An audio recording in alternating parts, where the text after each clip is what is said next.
Lavelle Neal III, daily delivery debate. Topic number 3 for the week.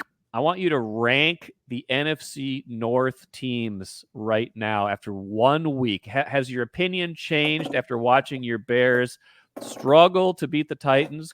Caleb Williams, not the debut he wanted. They did win, though. Detroit looked pretty good at beating the Rams, but they needed overtime. The Vikings probably looked better than I thought they would, and maybe other people thought they would, but they were playing a bad team. Green Bay loses to the Eagles, and they're probably losing Jordan Love for a few weeks here. How do you reassess, if you have to reassess at all, this division after 1 week? Yeah, I'm going to treat this like power rankings, so we can take recent past performances in consideration here. So, no doubt, Detroit looks like the best team in the division. They have the most experienced starting quarterback in the division in Jared Goff. They addressed their need for a corner during the last draft. They got a really good offensive line. They got weapons. If Jamison Williams is going to play like he did in week 1 and join Amon-Ra St. Brown, David Montgomery, and Jahmyr Gibbs as weapons in that offense, then look out. The Lions could go on a major road here. So I'll have them ranked first. Fair. Second, I'm still going to stick with the Packers. I know I haven't seen a lot of Malik Willis, but they do have a running game. I didn't know who the hell their backup to Josh Jacobs was, but that guy's pretty talented. So they still have weapons on offense. And the defense, the defense got on Philadelphia early in that game. I saw some things I liked. So it's not just Jair Alexander back there defending against the pass. So I'm still going to have him second. This is unfortunate that Jordan Love is on the shelf, but I believe in LaFleur's ability to craft a game plan that could be effective. I wish he could craft the game plan for my fantasy team, because I did draft Jordan Love in one of my leagues. So I've got to re-examine that. Vikings third. Okay. I think highly of Brian Flores as a defensive coordinator. And I think he got a lot out of very little last year, finding Ivan Pace and finding a spot for Metellus and things like that. He's got better players. He's got some better players this year. I'm curious to see what happens with Dallas Turner's development, but Van Ginkel's a quality player. And I think the defense may actually take another step forward, and that bodes well for them. Offensively, I like Aaron Jones. Darnold's got to prove it. I'm not going to get fired up about Sam Darnold having to revitalize in his career after 1 week. He played really well 1 week. He did. He's done it before, but I had to see him string these games together to believe it. The Vikings, despite the Packers being busted up here a little bit with Love, they still have a heck of an early season schedule. San Francisco's on that schedule. Houston's on that schedule. They're going to have to pack a lunch here.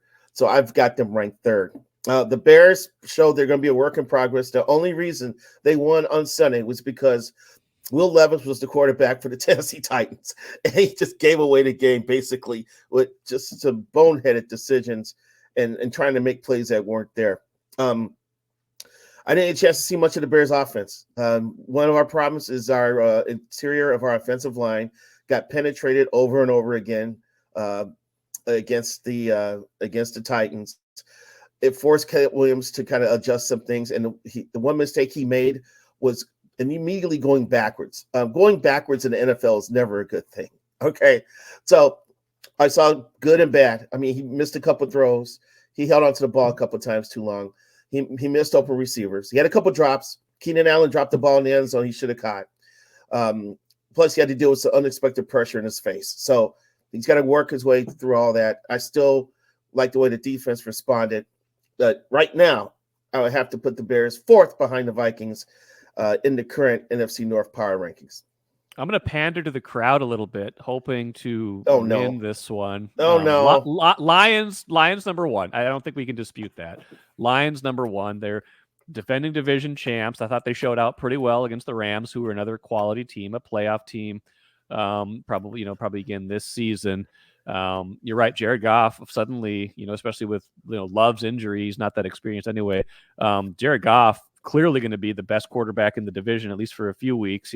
As much as we like what Sam Darnold did this past week, Love's out. It's like Goff, a rookie, and Caleb Williams is making a second career start this week. Sam Darnold, who, we got to see it more. He's got to prove it more. And then, of course, Malik Willis, who again is the backup they got 2 weeks ago. He's going to be thrust into the spotlight. So yeah, Lions number 1. If we're doing this power ranking style, Vikings number 2, because their defense, again, I know they're playing the Giants. But you gave Brian Flores like 4 or 5 really good players this offseason. You give him that kind of talent. I think this is a defense that can be top 10 all year. I know they're going to get challenged soon. San Francisco is going to be a challenge, although it probably sounds like McCaffrey might not play again. You're going to have a lot of stuff going on in that game. You're going to have way more challenges than you got against Daniel Jones and that disjointed-looking Giants offense. But this defense looks really good, at least right now, at least while they're healthy. And Sam Darnold showed me some stuff. Again, we got to see it for more than 1 week, but he showed me that he can run a functional offense. I'm putting them 2 right now. I'm putting the Bears number 3 right now because I think that the fact that they can win without having Caleb Williams play anywhere near his potential is, while disappointing for his debut, is a good sign overall for them this season. So I'm going to put them at number 3. Was not a performance you want to put hang in a museum by any stretch of the imagination. It was a boring game. It was a bad game. They were in danger of losing to a bad team, but they still found a way to win. That's a game that they lose in previous years. I got to put the Packers 4th right now. I wasn't that impressed with them against Philadelphia. I don't think Philadelphia is going to be all that great this season. You look at that and you say Jordan Love's going to be injured right now. Green Bay, as constructed right now with Malik Willis as their quarterback, is the 4th best team in the division. I don't think they have a dominant side of the ball right now without Jordan Love. And I think they're going to be in a little bit of a hole. I think when Jordan Love comes back and maybe they hit their midseason stride, this is probably going to be eventually the 2nd best team in the division. But right now, I'm putting them 4th. I can't drop them that far because I still think they can be functional without Love. There were some questions about Love coming into the season, that if last year was a fluke or was this a sign of the real thing. And I can't move the Vikings up to 2nd because I'm looking at this. They've got San Francisco this week. And let's face it, the Giants quarterback and the Titans quarterback may have been the same person. All right. They're 2 of the worst. Good. They're not good. 2 of the worst 5. 2 of the 5 worst quarterbacks in the exactly. league. Yeah. So I can't be throwing flowers at people for beating Jones in New York.